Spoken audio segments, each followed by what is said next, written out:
Hello, good morning. Happy birthday, May 12th, babies. We're going to connect and see what message is coming up for the next 24 hours whenever you happen to see this video, because it might not be May 12th where you are in the world at the time I'm posting this, or you might just see it a week from now or a year from now. So just the next 24 hours, see what is coming up here for our lovely darling viewers or friends, and see what's coming up here. Alrighty, my dears. Sorry, Maxie's snoring. You guys can probably hear him in the back there. 7 of coins. Okay. So this is a powerful message. I always like when this card comes up, because Spirit is telling you to calm down. Calm down. When we have the 7 of cups, not 7 of cups, I'm sorry, 7 of coins. Please also forgive my unsightly spider bite on my wrist. I got bit by something nasty there, but I'm okay. I'm surviving. Just hopefully it doesn't look too bad. Okay, so 7 of Pentacles, or 7 of coins. On a lot of tarot decks, you're gonna see a guy in a field and he's shoveling away, and there's 7 coins in the field. And this card, in a nutshell, basically wants you to know a lot of your worry right now is unnecessary.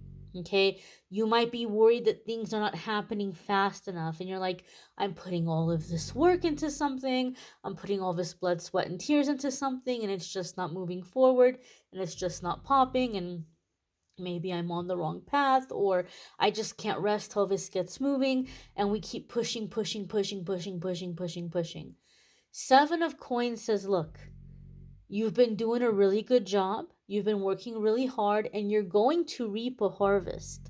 However, right, when we plant something in a field, you can't just plant it, go out the next day, and there's a great big gorgeous luscious apple tree that just sprouted up overnight with apples on it, right? It takes time, and we can't do things to rush that. We always have it in our mind that, oh, well, I'm going to manifest it, right? That's like the new thing, like instant manifestation. But not everything works that way.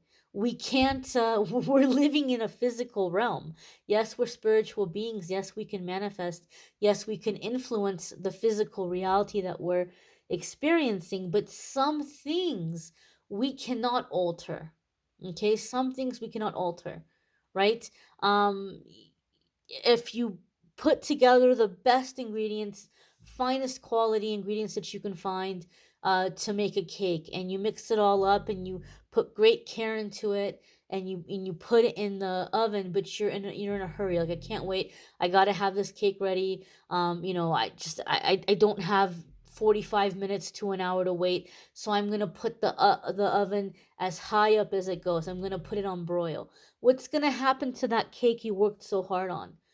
If you're somebody who is familiar with cooking or baking, you know you're going to have a cake that is burnt on the outside and just straight up raw and gooey and gross on the inside. You can't rush this, right? We can't alter time in physics. We can't. And some things are going to take time. And so Spirit says, relax. Relax in the meantime. Pick up something else. Focus on something else. Give yourself time to rest. Give yourself time to play. Let Spirit come in and do its thing. We've heard that expression, leave room for the Holy Spirit. If you're like me, and if you grew up in a religious environment, you heard that say when you were younger and there was a dance or something, and they didn't want the guys and the girls dancing too close to each other, so they would say, leave room for the Holy Spirit. But sometimes we need to leave room for the Holy Spirit in our life. We're doing too much. We're doing too much because we're in like a hustle and grind mentality, right? Like, we're, oh yeah, boss energy, hustle, grind. We're not meant to hustle and grind. We weren't built to hustle and grind. And so Spirit is saying a lot of this worry is unnecessary. Just relax. Relax. You did a good job.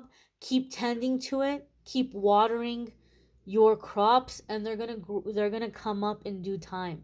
And let spirit come in and work its magic and do its blessing. And I've given this example before, but spirit is saying, say it again, Amethyst. I'm going to say it again.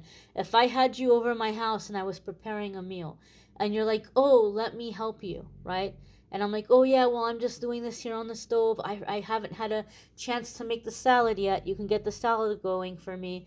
And you go and you start getting the salad going, and then I come over and I push you out of the way and I start making the salad.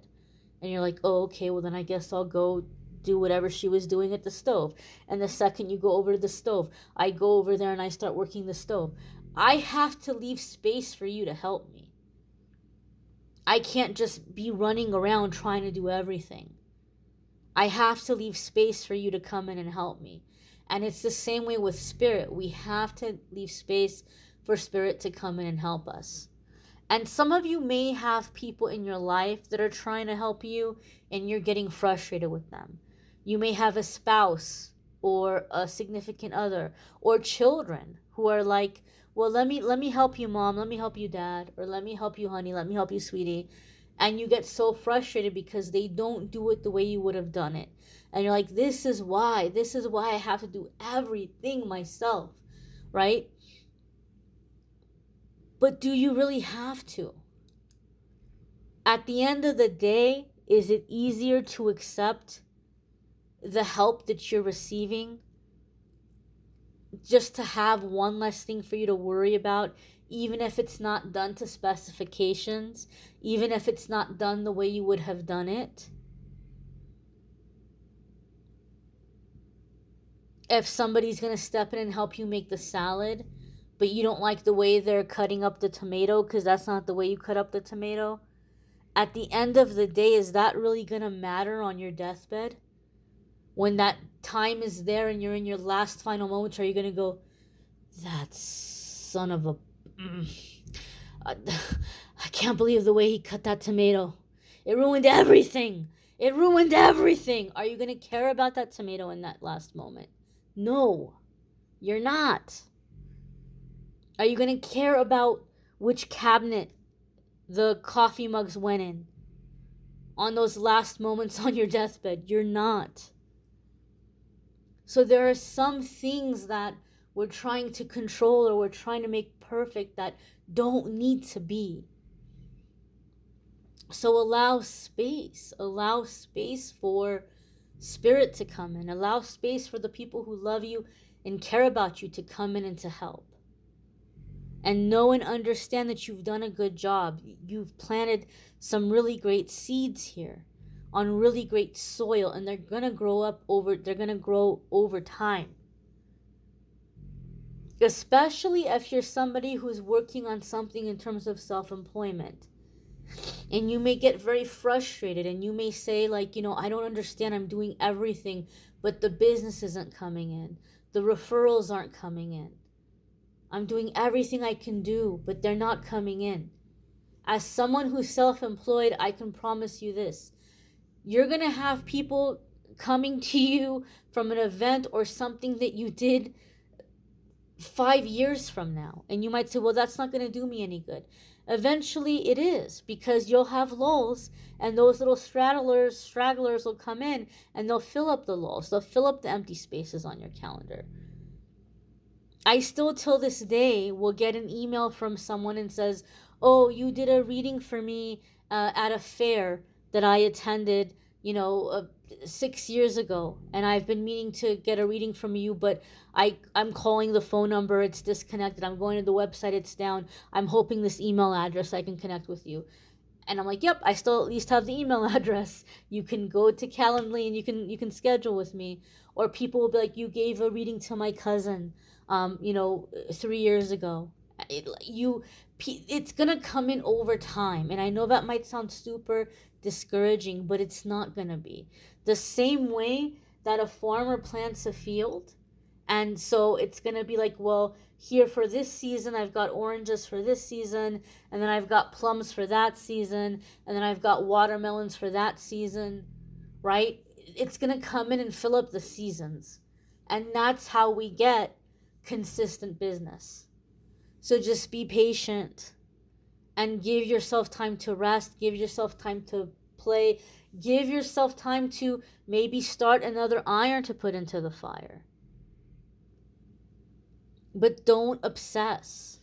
Don't obsess and push something so hard to the point that you suffocate it. Allow it to flow. If you're like, it's not growing fast enough, I got to give it more water, and you're obsessively watering it nonstop, you're going to drown that little seed. It's not going to be able to grow. Okay? So just give it time and let nature do its thing. Allow things to develop naturally, and they will. If you haven't checked out the weekly forecast yet, I know the week is flying by. My gosh, I got to get next week's readings up. But if you haven't checked out the weekly forecast for this week, they are linked in the description of this video. Be sure to check them out. If you would like to check out the love readings for May, those are linked in the description of this video. Be sure to check those out. And if you would like to schedule a private reading with me, you can click on the link in the description of this video, and it will take you to calendly.com/amethystangelite, and you can schedule a private reading with me there. I thank you all for watching, liking, sharing, commenting, subscribing. I hope you all have a wonderful, fabulous day ahead, and we'll see you all in tomorrow's message. Take care and be well, my dears.